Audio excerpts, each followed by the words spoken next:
What I love is when product managers build products and they're right away thinking about how is this going to get pitched, or how would we onboard a user into this? How would they get trained once they're using this? How would they learn about new features? But what I find is that product managers that are thinking about that have actually been on the other side, and they've done customer training or they've done the user onboarding. And so therefore they have a very different perspective. And a product team to me is engineering, user experience design, customer success, marketing, and oftentimes also FP&A. Those finance partners that are very much part of your business and understand the revenue that you have to drive and the cost constraints that you have. Welcome to Product Side Stories, the podcast where we reveal the very real and raw lessons learned from product leaders and thinkers all over the world. I'm your host, Rena Lexon, CEO of Product Side. Let's dive into today's episode.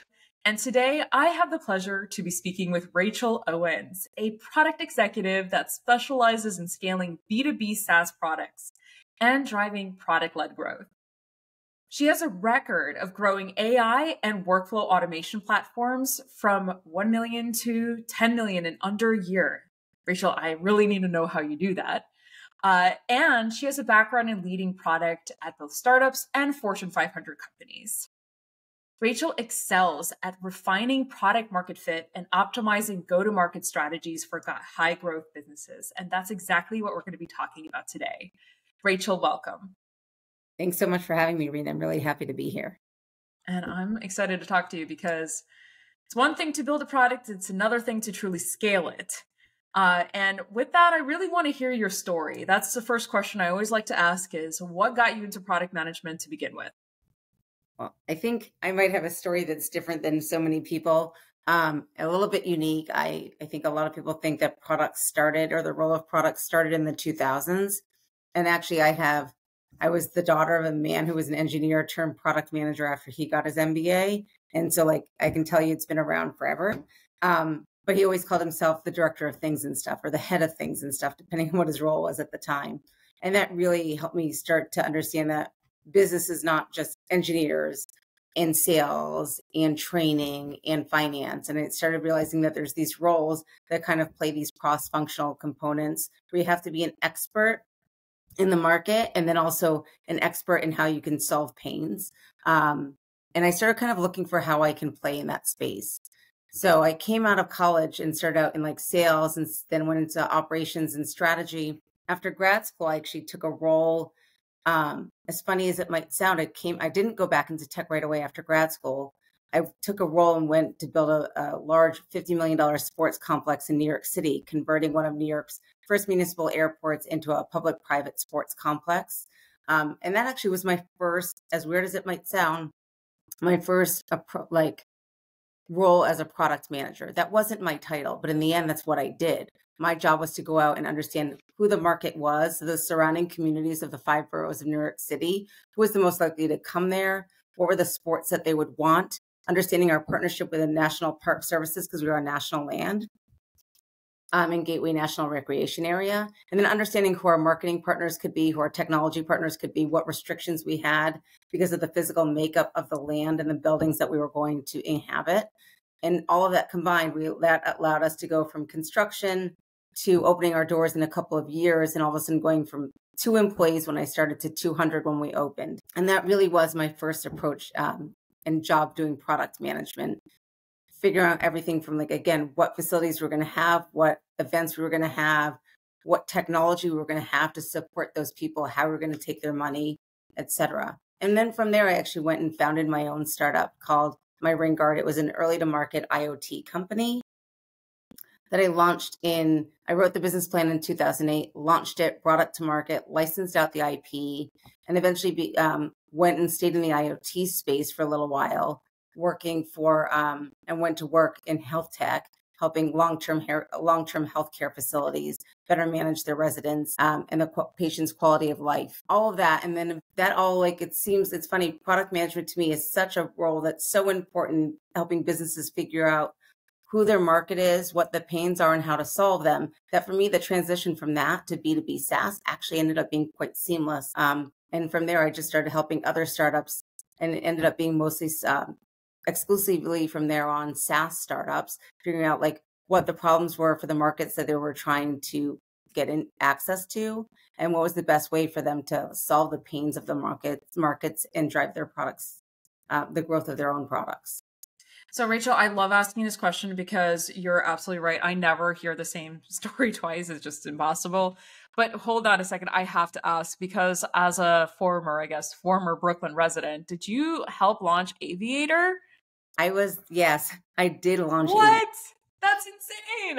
Yes, so it was my first job out of grad school, and Stephen Gluckstern, who was one of the former leads for reinsurance for Warren Buffett, and then he was the CEO of Zurich Financial, I think, or Zurich Capital. He was a principal investor that went in there to partner with the National Park Service to turn Aviator or Floyd Bennett Field into a Floyd Bennett Field into a large public-private sports complex. So I went in there as the only hire after the CEO to figure out what the complex was going to be, what market we were going to serve, including you, Rena, and figure out how we could bring it to market. I can't even tell you I have many memories in the Aviator. Well, I have a few. I think other people have even more, but sure, I grew up volleyball. I think I took my little brother to the ice rink over there. That was actually the only requirement that the National Park Service had, is that we would have ice rinks in there because of the nature of the building itself. So I love it. I had no idea. Beyond that, we had to figure everything else out. How we're going to take money, how we're going to charge, so all the technology stuff, how we're going to lay out the facility, who was going to run the different sports, what sports we were going to have, what events and programs we're going to have. And so again, I think all of that product management, to me, it's the same as, I think of it as, it's been around for so long. People think it's so new.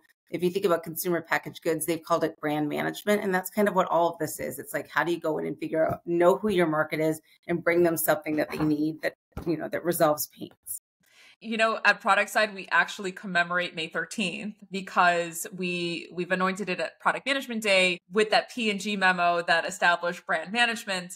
And you're absolutely right. It's about facilitating. It's a lot. It's a big, big role. And I think a lot of product managers also need to understand that there's a whole part of their role, which is not just the 0 to 1. Right? Developing the product. Yeah, that's the exciting part. In fact, when I interview a lot of product managers, that's what they care about. But it's actually the business part afterwards. After you have a product out in market, to understand how to commercialize it, to understand all the different channels, distribution, who else might need it. And that's a skill set not everybody has. So I'd love to invite you maybe to kind of share when you have been taking a product from it's out in market. And I think you actually coined the term or talk about it as refining product market fit versus finding product market fit. What exactly does that mean? So I like to think of it as, some people think the moment they found revenue, they found a product market fit, or the moment they found some select group of people that where the pain is acute enough that they're and the product is an exact fit, that they found product market fit. The problem ends up being for a lot of them is they'll get to a certain point in revenue. Let's say it's $1 million, and they kind of plateau. They can't figure the rest of their pipeline comes in down the funnel, and they can't get it to close. And the reason is because they need refinement to their product market fit.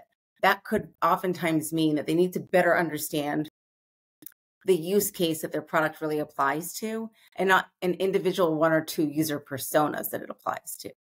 So as an example, if you're building a user onboarding tool or employee onboarding tool, and you've built an AI-driven workflow automation tool, as my team had done, with an AI-driven chatbot to help with onboard employees in mass faster, you can get to a certain place, and then all of a sudden you're like, well, why is it not growing? Well, one, only so many companies might need to onboard hundreds of thousands of employees at a time, in which case that onboarding and automation might be very important to do in a very structured, automated way that's repeatable at that volume.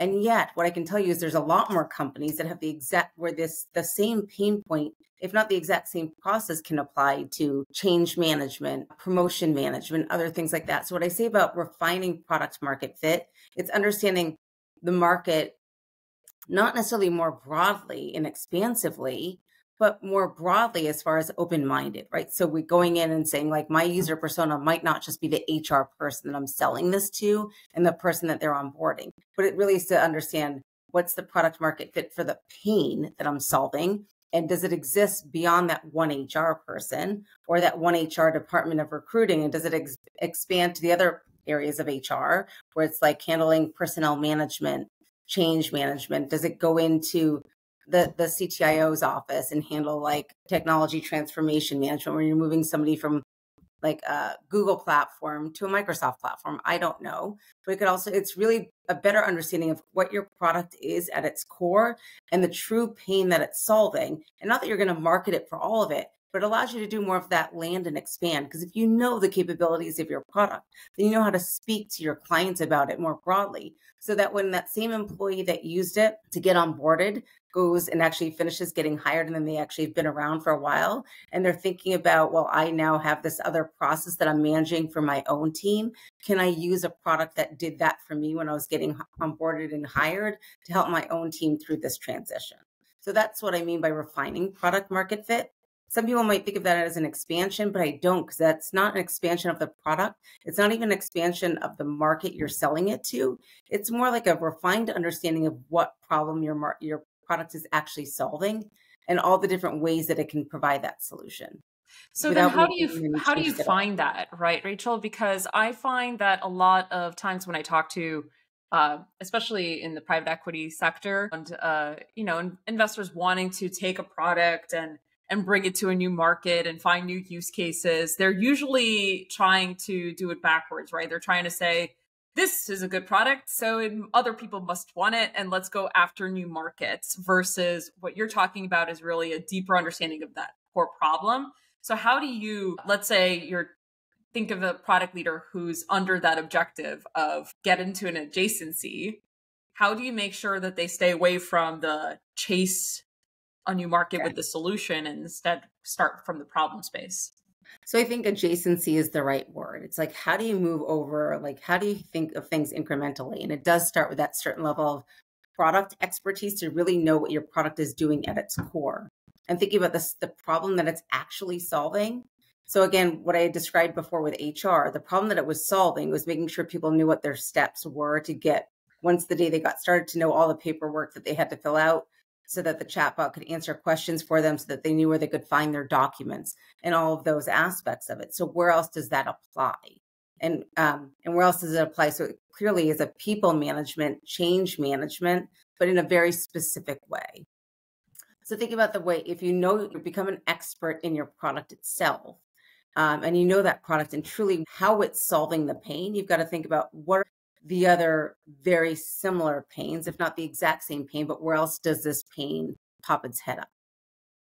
Yeah, no, I'm just trying to think, because what you were kind of describing before, I guess there's a number of different ways you can kind of go about this. One of them is to just truly understand the customer journey. And it's almost like you were extending the customer journey. You're with that user during the onboarding. What other similar needs do they have later on? Is that what you're kind of saying? Like, just really understand that customer? So yes, and it could be understanding that same person's needs later on, but it's also saying like how, again, I think companies oftentimes there's two ways that they start. They're starting by either trying to boil the ocean, where they like start with this huge product that's trying to solve for everything that we can like kind of make your whole company work for you, or you're starting out really niche.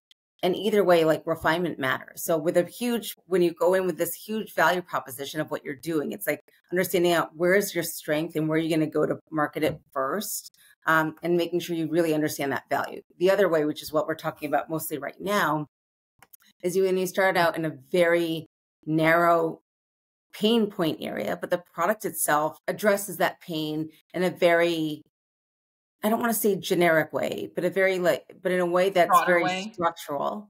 By creating like a structural process, structure oftentimes can apply in many different ways.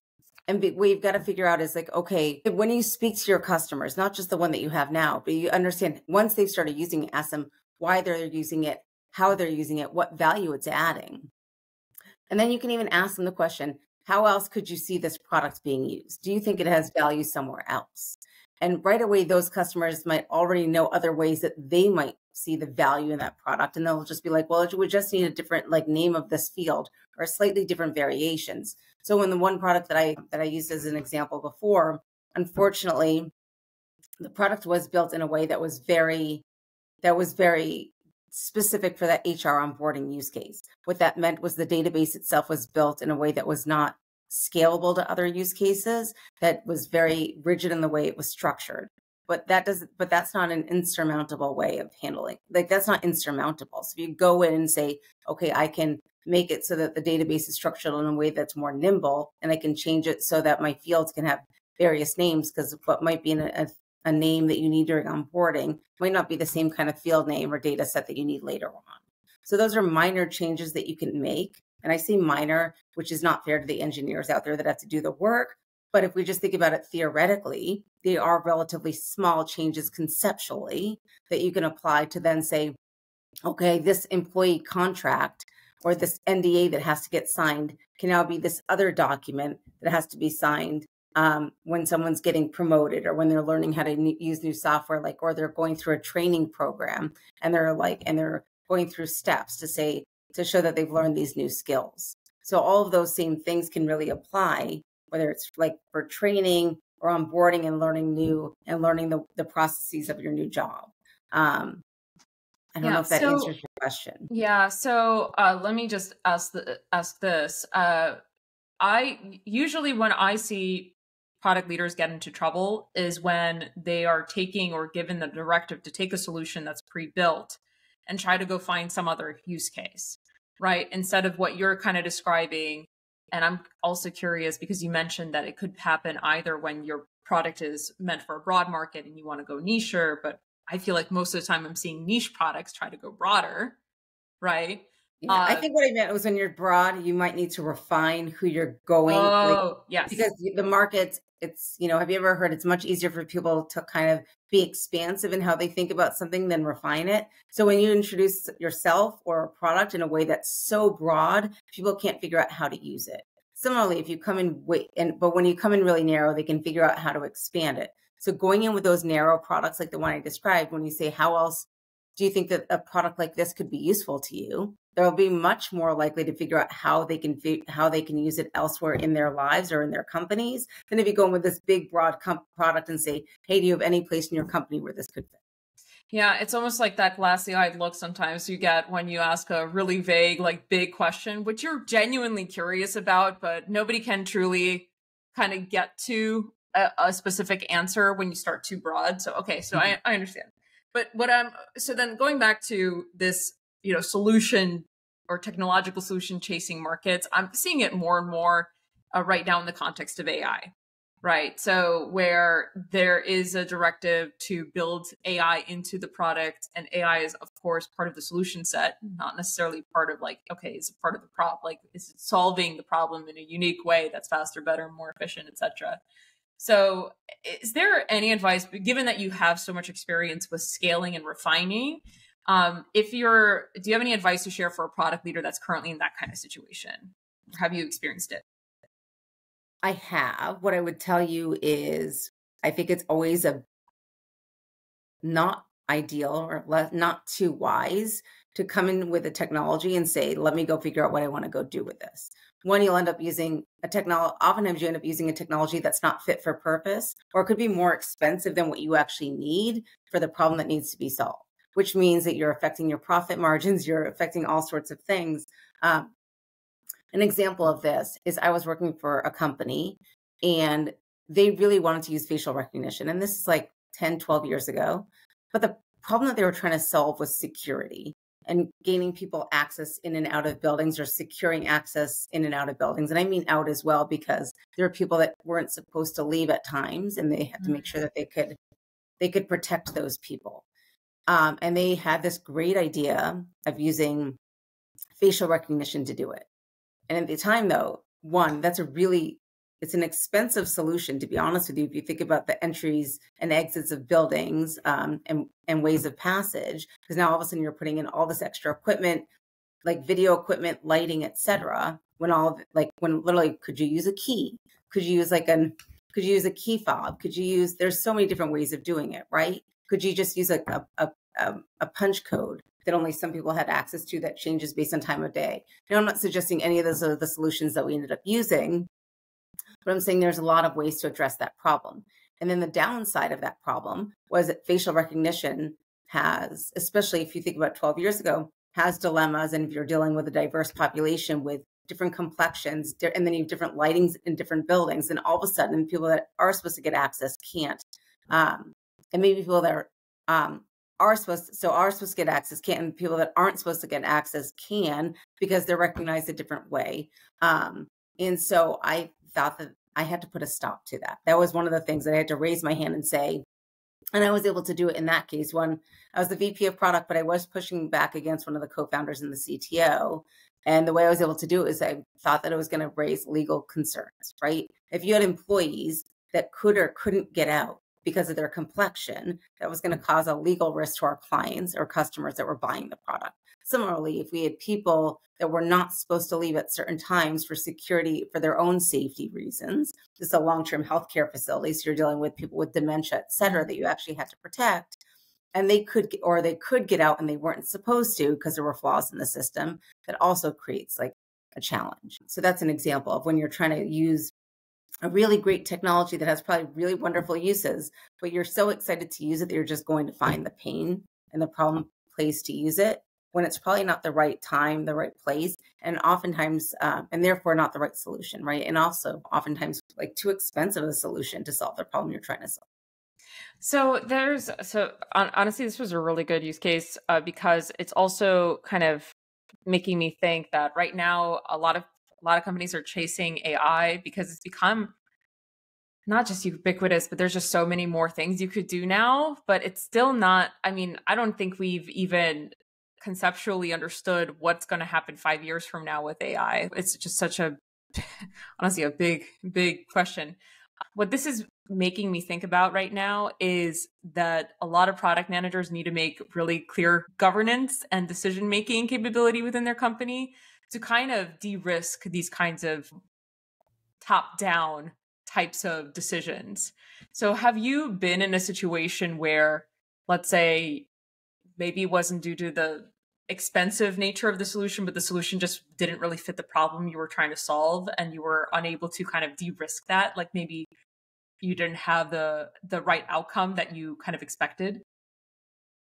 So I would love to give you a different example, but just take the cost outside of facial recognition. I actually just don't think that solution was fit for purpose because the wrong people were going to be able to, we're not going to have access and some of the right people that were supposed to have access weren't going to be able to get access. So like, again, I just think that that was just not fit for purpose.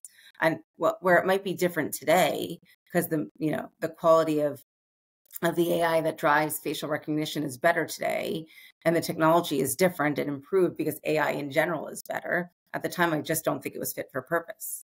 No, I hear you. What I'm trying to go after right now is because what I think a lot of product leaders who are trying to scale products are being faced with is a directive from top down of go and find me more money, essentially go find more revenue for this product. And what I'm curious about is, that's a really strong directive from an executive or C-suite or what have you, where it's kind of scary to not come up with the right idea. And you might end up chasing solutions or chasing markets that you wish could work out, but don't ultimately work out. And so I'm curious how you de-risk those kinds of decisions. So I want to make sure I'm understanding your question properly. When you're talking about this, I want to apply it to AI because I think that's where you're going. I think one of the things that's really important is to make sure you know what pain you're solving. And then AI for me, it's a technology. It's really the ability to assess, review, and data in a speed that like humans can't do it and be able to come up with answers or solutions as a result of it. So where I found value in AI previously, and this is long before we got to where we are today, is just being able to utilize data and customers' data, our own proprietary data, to benchmark it and be able to provide recommendations. So great for like recommendation engines, et cetera. Now, if you've got if your directive from management is to say, go add AI to our product in other places so that you can open up a new market, that can be a challenge, right? And so one of the things I would say is to open up a new market, you've got to understand what's that new market's pain that connects to your own business's strategy. AI is not a strategy in and of itself for most companies, except for companies that are where their product is AI. But for those of us that are looking at AI as a way to enhance our product, we've got to say, to your point earlier, what is the pain that we're trying to solve and what's the best way to solve it? And so as I go to new markets, if those new markets say, I want your product and I just want to be able to be able to use your product to process my data or access your data in a more intuitive, engaging, and optimized way, then AI could be the right solution. But if they actually like your product for what it is, like again, that HR product that now can get used for change management within like digital transformation, do I need more AI? It already uses AI. Do I need more AI to solve for that, to expand into that place? Or can I actually make some adjustments to the way my product serves up recommendations on what the next steps are as stores or stores documentation, et cetera, to be able to serve that use case, in which case I don't need to make any additional huge additions of AI that could cost a lot more money to solve that problem. So I think what I would tell people that are being given the directive to find more revenue or find more markets to sell your product, do that. And don't figure out like if there's an additive to it, if there's something added to it saying go find more money, but do it by using AI. I don't know that those two things have to go together. So maybe you solve it by using AI if you really feel like that's something you need to do and you have access to tools to say, okay, and query your GPT or your agent saying, this is the product that I have, this is what I do, this is the current this is the current market that I'm reaching. Are there other markets that I'm not thinking about that might have similar pain points where there's an adjacency? And so therefore you can follow the directive of using AI. But then once you get to that market and you start talking to them to learn their pain point, you don't have to use AI in the solution any more than it already is needed, perhaps. So I don't know that that's a good answer to your question. No, I think it comes at it because what I'm trying to get to is there's usually what ends up happening is there's a lot of risk in trying to find a brand new market, brand new, and then layer on top of that, brand new solution. And yet what a lot of, I think, product leaders are facing is because AI right now boosts companies' valuations and all of that, there is a pressure on the leadership from the leadership as well to start incorporating this. And I think this is the right, like what you're answering essentially is like back to product management, understand the use case, understand the problem, treat it as part of a solution set, which is exactly what we talk about, and make sure that, there usually is a business requirement because it's tied right now to being seen a certain way in the market, right? You can't escape it. So there's one thing I would add, and it's probably make sure that your management already knows all the ways that you use AI in it already. Yeah. So the reason I say this is like chatbots, we've been all interacting with chatbots and automated phone calls where like to route us for over a decade. That's all AI and ML. So like our leadership might not already know that we're doing it. And with that being said, the value proposition in our go-to-market strategy might not be doing a good job of highlighting the AI that we're already using. Yeah, so I'd say make sure you're highlighting the AI that you're using because most likely you're already using it, and there are probably ways to refine it given the advancements in the algorithms and the LLMs now to make sure that it's better, right? We've all used those terrible chatbots. How can you make yours better? How can we do things where we're using the AI and ML that we're already incorporating in our products in a better way? And if we make it a version 2.0, then you can highlight that in your marketing as well and use that to do your expansion and increase your the valuation that you have. And that also, when you get that press, that it's going to draw like more attention to you from a broader market as well. And then you can use that as an opportunity to understand that market and how your product applies to them. I like that a lot. Actually, come to think of it, I think it's a really important point.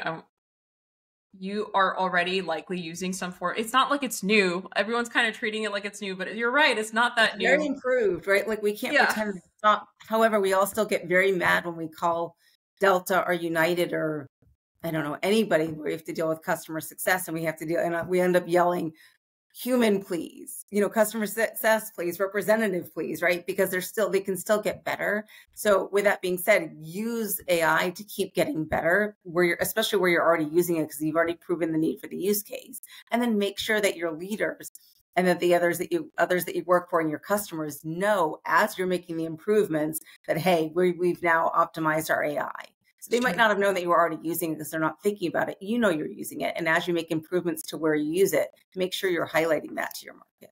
And that brings me to my next kind of topic here is, when you're scaling a product, you need to have a really close relationship with your go-to-market teams. You kind of mentioned marketing. Sometimes it's a marketing issue in the sense of you're not expressing the value proposition of what you've already built. So given that you really need, when you're scaling a product, you're trying to find more revenue, you need to have a really close relationship with your go-to-market teams. Do you have any, just thinking about your own experience, any stories that you could share that helps increase alignment with go-to-market? Because I do find that a lot of times that you build the product, you even refine it, and then the marketing team or sales team, they don't even know, or they don't know the value of what you've just delivered. Well, I mean, I think a lot of it depends on what stage of a company you're at. So the smaller the company, this is always ideal even later on, but even as new features get released, so think of those as almost like your startups within a startup. Like, I think it's so important for product and the go-to-market team, if they're not already like part of the same broader like matrix team, that they just literally do things hand in hand. That might be that you go to conferences together. It also might mean, before I build the product, I tend to write fake press releases so that people understand what the value prop is that I'm trying to sell or that I'm trying to build for. And I can actually see if the market gets excited about what problem I'm trying to solve. But it's important that for marketing right away to be part of that process so that they understand, what that value prop is that we think that we're going to be delivering. And so early on, they're brought into that process, because they also are listening to the market with a different set of ears. And you want to understand what they're hearing when they're out there. And when they're out there, if they actually happen to use like your value props of what's coming, and they're kind of mentioning that, you want to get their feedback as well. So I would say, make sure you're strongly aligned with the product marketing team, if not already part of it. I would say, conferences together, sales calls together, be on like pitches together. I think those things are really important to kind of create that alignment where we're all kind of hearing the same thing. But even then, we all have different sets of ears because of our different areas of functional expertise. So when we're all on the same call, afterwards, you're actually doing like a retro or even just like a recap, whatever you want to call it, to understand what their takeaways were and what yours were. You can very easily get to an area of alignment. I found sometimes the biggest difference between product marketing and product, as far as what we're thinking about as for our go-to-market, ends up being language. So so their language is the language that they're used to using in PR. But the language that product uses oftentimes is the language that we're hearing our customers use or the end users use, but not necessarily the buyers. So then how do we merge those, and product marketing and product can come together to figure out what's that right balance of the buyer's language and the user's language, so we can get to that right value proposition to truly drive the go-to-market value. Yeah, I think that's a really also strong point, because sometimes marketing, and I know internally, like with our marketing team, I like to have them do interviews with product leaders, because otherwise you can get in your own like world of marketing speak, right? And instead, what you want is to resonate, and you can't really resonate without truly understanding and hearing the voice. But you also brought up that it's a good idea to do sales calls. I've heard that so many times. I have rarely ever seen product managers actually do sales calls with the sales team. Have you seen it like where it's worked? Oh, I require it. You do. Yeah, I think that's what it takes. When I join teams, yes. So, but it's not about just requiring it of the sales team. That's pretty easy. A lot of times they love people to be on their calls, especially if you just say, I'm going to listen or I'm going to ask questions. And if your questions end up being a value added, it's almost like you're another sales engineer on the call sometimes, because you're going to want to hear from them first, like what's the goal of their call, and like you need to make sure you know what your place is on that call. But it's really important that you get to be brought into that process. I see product very much as a customer interfacing role. And I also only go into organizations generally where they understand product the same way as I do. Where sometimes I get the pushback is from product themselves. They're not always comfortable going into onto sales calls and understanding that their job really is to sell their product and to understand what the value prop is so that they can position the product. They should be a salesperson's like best friend because they can Yeah. actually help better understand like how a product can kind of solve all of the pains and where there might be gaps in the product, and there often are. We all know that. We can think about, oh, well, there's a workaround here. Hey, well, you could also use it X, Y, and Z. And so again, we could be a salesperson's best companion. For some startups, I literally had gone, especially for big enterprise sales, gone on to every big initial sales meeting with the salesperson. That was by their request. And in Yeah. doing so, it also helped me understand what's the best way, what's the most important next thing. Because when we're missing sales, why are we missing them? And it really helped me and my team better understand that. To your point, I think it has also to do with the size of the company and the stage it's at. Since at product side, I usually talk with more enterprise level teams. It's harder. That's where there's sometimes friction between sales teams and product teams. And I'm with you. That's actually why I think one episode I interviewed a sales leader to just understand from sales perspective, like how do you get a really good relationship? Because if you don't, it's just so unlikely to have true product success in those kinds of organizations. Yeah. So, okay. For those enterprise organizations, what I recommend is that the product leader and the sales leader come to an agreement about like how many sales calls product can join, like what customers are they okay with them joining for, what salespeople, because you probably don't want to do it with a junior salesperson that might be able to get railroaded by a product person. Then, you want to make sure that they're paired up quite well. And that they know that they have conversations enough to know so that the product person knows that they're there in either just a listening role or very much in an assistive role.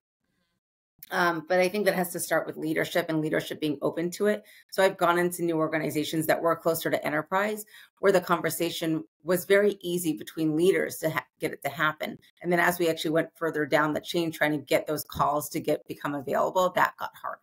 So then it was, again, about making sure we built up the relationship and the rapport so sales understood that product really was just trying to be a good partner to make sure that they got everything that they needed to help them close their sales. Yeah, and you're right. It does start at the leadership. And I also find that some organizations where they have been successful at creating community of users of their product, that's another great area for both sales and product to kind of partner. Just thinking about, there's a lot of people looking to get into product management. What advice do you have for somebody just starting out in their career? What should they be thinking about if they're interested in a career such as yours? Well, when I go to look and hire product people, I will be honest with you. I don't generally hire, depends on the level, right? Of course, if I'm hiring like senior level people, I'm hiring people with product experience and generally senior level product experience. But when my team's hiring for more earlier stage entry level product managers, I'm not hiring them from other companies where they've been product managers. I oftentimes am hiring people that have served in other capacities. And oftentimes, sometimes I've hired engineers to be in this space. Oftentimes I'm actually looking at people that have worked in like customer success, sometimes even sales, training, marketing, other areas where they've actually been able to see the business from a different perspective that has to get incorporated into product. What I love is when product managers build products and they're right away thinking about how is this going to get pitched, or how would we onboard a user into this? How would they get trained once they're using this? How would they learn about new features? What I find is that product managers that are thinking about that have actually been on the other side and they've done customer training or they've done the user onboarding. And so therefore they have a very different perspective. Or if they've worked in product operations, and so they know all the analytics that a product team needs to have access to. So it's just like, what are the KPIs that we're going to measure as we're going about building this? What are the analytics that we're going to have to track? What's the user journey that we're going to have to track of our existing users to see if it's sticky? So then when they're building out what the product's going to be, they're thinking about all of that and putting that into the documentation and making sure that that's communicated across the entire product team. And a product team to me is engineering, user experience design, customer success, marketing, and oftentimes also FP&A, those finance partners that are very much part of your business and understand the revenue that you have to drive and the cost constraints that you have. Well, given that persona that you're actually hiring for, I'm not surprised to hear that you don't have as much of let's say, tension between product and sales and getting those two teams to kind of work together. All right. Well, Rachel, it's been great to talk to you about how to prevent solutions from trying to chase new markets and refining product market fit. How can our listeners follow up with you after they hear this recording? The best way to follow up with me is on LinkedIn, actually. Wonderful. Well, if you found our conversation valuable today, don't keep it to yourself, share it with a friend, and make sure to subscribe to Product Side Stories so you don't miss a future episode. Thank you for tuning into Product Side Stories. I hope today's insights inspire you and propel your product journey forward. Remember, every challenge is a lesson waiting to be learned. And you can also visit us at productside.com for more free resources like webinars, templates, playbooks, and other product wisdom repackaged for you. I'm Rena Lexon, and until next time, keep innovating, keep leading, and keep creating stories worth sharing.